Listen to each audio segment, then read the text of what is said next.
Observe essas cenas por um instante.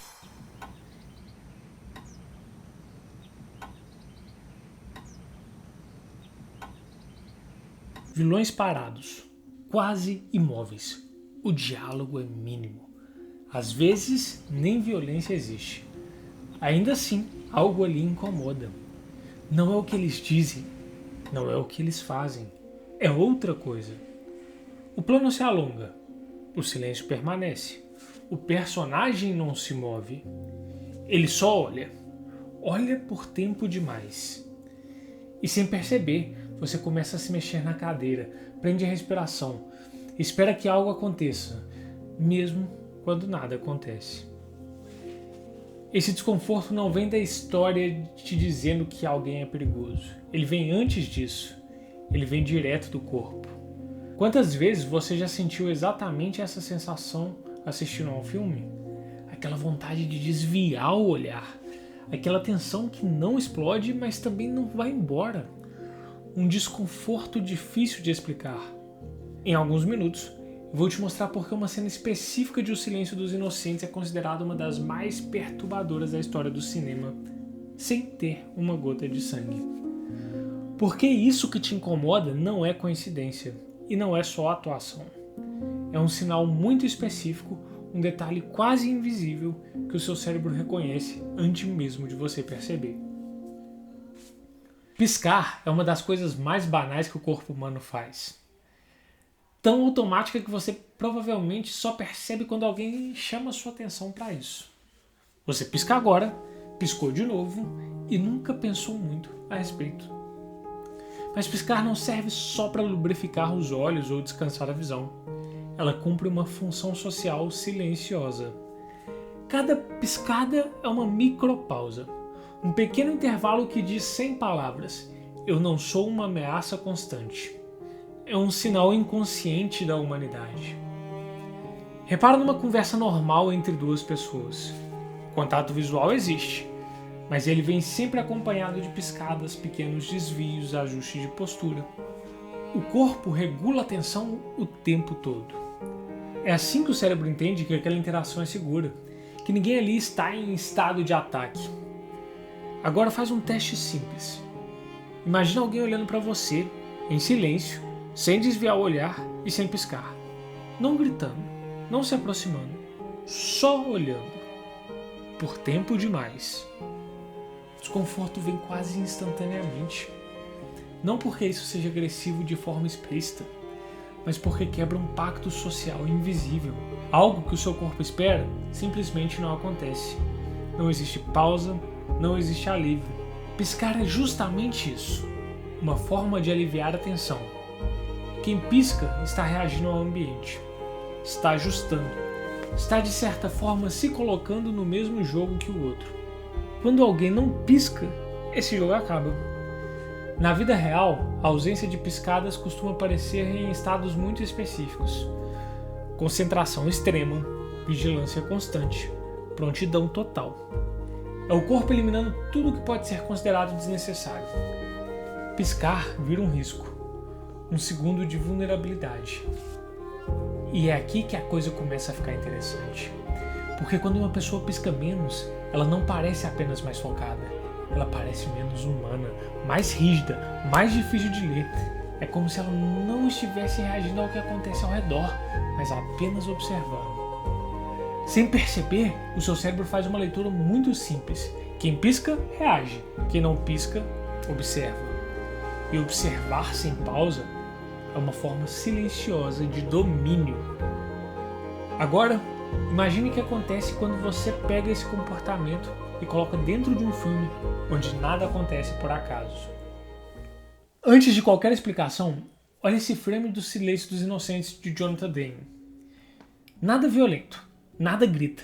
Mesmo assim, você quer desviar o olhar. Esse é o ponto. No cinema, nada é acidental. Quando um diretor decide manter a câmera parada no rosto de um personagem, quando o plano dura mais do que o confortável, quando o corte não vem, o filme está fazendo uma escolha muito específica. Ele está transformando um reflexo biológico em uma linguagem narrativa. Essa técnica tem raízes no cinema clássico. mas foi refinada por diretores como Hitchcock nos anos 60 e levada ao extremo por cineastas contemporâneos como os irmãos Coen, Tarantino e Denis Villeneuve. O primeiro truque é o plano longo. O tempo deixa de ser neutro, ele vira tensão. Cada segundo extra pesa no corpo do espectador. A cena não anda, mas a ansiedade anda. O segundo truque é a ausência de corte. Cortes são piscadas da montagem. Eles oferecem alívio. Eles dizem, respira, muda de foco. Quando o corte não vem, o filme te prende. Não existe fuga visual. Você é obrigado a sustentar aquela situação. E então vem o terceiro elemento, o mais desconfortável de todos, o olhar fixo. Enquanto personagens comuns piscam, desviam, reagem ao ambiente, esse personagem não reage. Ele observa, ele não se ajusta à cena, ele faz a cena se ajustar a ele. Claro, o ator pisca, mas a cena não. Repara como isso muda completamente a dinâmica de poder. Quem pisca, quem se ajusta, está respondendo ao que acontece. Quem não pisca, está esperando. E esperar no cinema é uma forma de controle absoluto. O espectador percebe isso no corpo antes de entender racionalmente. Você sente que algo está errado, mas não sabe apontar exatamente o que. Não é diálogo, não é a música, muitas vezes nem a trilha sonora existe. É o tempo se esticando e o olhar que não oferece pausa. Nesse momento, o cinema faz algo perverso. Ele te coloca na mesma posição do personagem em cena. Você também não pode piscar, você também não pode cortar, você também está preso naquele olhar. É por isso que teoria nenhuma convence sozinha. O cinema não explica, ele faz você sentir. E agora que você entende esse truque, é hora de você ver isso funcionando na prática. Vamos ver como isso funciona em duas cenas mais estudadas da história do cinema. Pensa no primeiro encontro entre Clarice Starling e Hannibal Lecter, em O Silêncio dos Inocentes. Antes mesmo de qualquer palavra ser dita, o filme já começou a montar a armadilha. Clarice caminha por um corredor estreito, grades dos dois lados, portas fechadas, sons metálicos. A cama acompanha o movimento dela, o corpo dela reage ao espaço, ela anda, hesita, olha ao redor, tudo nela está em adaptação constante. O ambiente está ativo e ela também. Quando Clarice se aproxima da cela, algo muda. A câmera para. Hannibal já está ali, de pé, imóvel, esperando. Ele não surge das sombras, não se move para frente, não se esconde, ele simplesmente está. Como se aquele momento estivesse acontecendo para Clarice, mas não para ele. Repara na diferença fundamental. Ela chega, ele já estava. O enquadramento é frontal. O rosto ocupa quase todo o plano. Não há corte, não há trilha guiando a emoção. O silêncio dura pouco mais do que deveria. Clarice pisca, ajusta a postura, engole seco. O corpo dela continua reagindo ao ambiente, à presença dele, ao perigo implícito. Hannibal não reage a nada. O olhar permanece fixo, não desvia. Mesmo quando pisca, nada na cena relaxa. Não há pausa, não há alívio, o plano não quebra. E é nesse ponto que a cena deixa de ser uma conversa e vira uma armadilha. Porque enquanto Clarice está processando o espaço, tentando entender a situação, tentando se posicionar, Hannibal já terminou essa etapa. Ele não está decidindo nada, ele está observando a execução. O tempo começa a se alongar, não porque algo acontece, mas porque nada acontece, e isso é pior. Sem corte, o espectador é forçado a sustentar o mesmo olhar que Clarice sustenta. Não existe alívio visual, não existe uma piscada simbólica da montagem, o corpo entra em alerta porque não há saída. A tensão não vem do que ele diz, vem do tempo que ele passa olhando enquanto nada acontece. Agora, pensa na cena inicial de Bastardos Inglórios de Quentin Tarantino. A lógica é exatamente a mesma. A câmera permanece, o plano se estica, o diálogo é educado, quase cordial. Nada ali é abertamente violento. Mesmo assim, você sabe que algo está errado, porque o jogo é o mesmo. Um personagem ainda está reagindo ao que acontece. O outro já sabe como aquilo termina. O olhar de Landa não quebra porque ele não precisa quebrar. O tempo está a favor dele. Cada segundo extra é pressão. Cada silêncio é uma vantagem. E o espectador sente isso antes de qualquer revelação. O corpo percebe quem controla a cena muito antes de entender porquê. É por isso que esses vilões não precisam agir.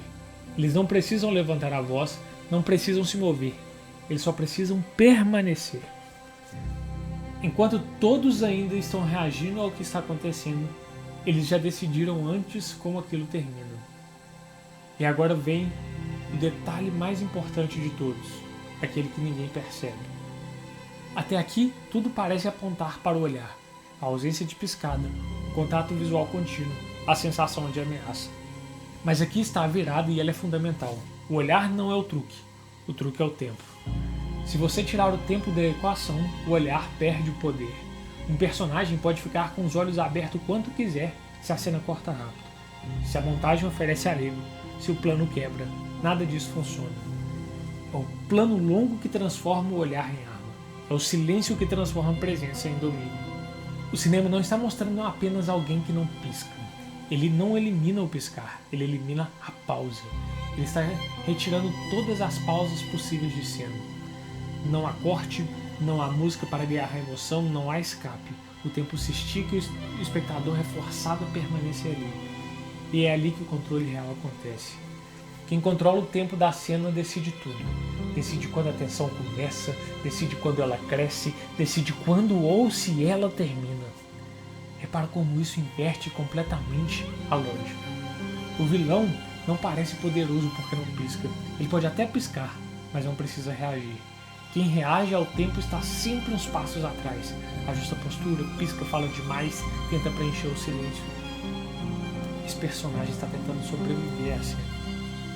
Quem controla o tempo faz o oposto. Ele espera, observa, deixa o silêncio trabalhar por ele.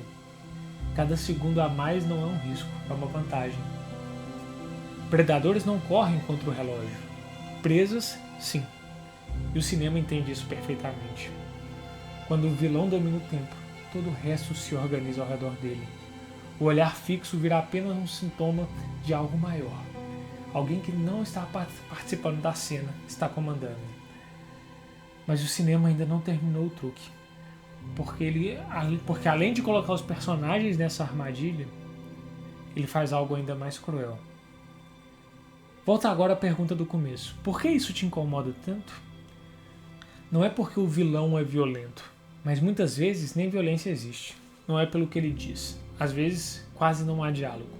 Não é porque a história te explicou quem ele é. É porque o filme te colocou na posição do personagem. Sem cortes não há fuga, sem pausa não há alívio, sem piscadas não há negociação. Enquanto o personagem reage, como a gente falou, ajustando o corpo, piscando, tentando acompanhar o que está acontecendo, você faz exatamente a mesma coisa do outro lado da tela. O desconforto não vem da compreensão racional, ele vem do corpo sendo mantido em estado de alerta por tempo demais. O cinema não precisou te explicar nada disso. Ele nunca parou para justificar por que aquele olhar era ameaçador. Ele simplesmente retirou as pausas, esticou o tempo, sustentou o silêncio. E seu corpo respondeu antes da sua mente. Agora que você entende por que essas cenas ficam com a gente por tanto tempo, não pelo que foi dito, mas pelo que foi sustentado, pelo olhar que não ofereceu descanso, pelo tempo que não passou, o cinema te disse que aquele personagem era um monstro. Ele fez você sentir que algo estava errado. E depois disso não tem volta. Agora você nunca mais vai desver isso. Então me diz nos comentários, qual vilão que você lembra que usa exatamente esse truque? E se você quer entender outros truques de linguagem cinematográfica, da linguagem do cinema, dos roteiros, fica atento ao próximo vídeo do canal, que eu vou falar sobre o erro psicológico que destrói personagens fracos.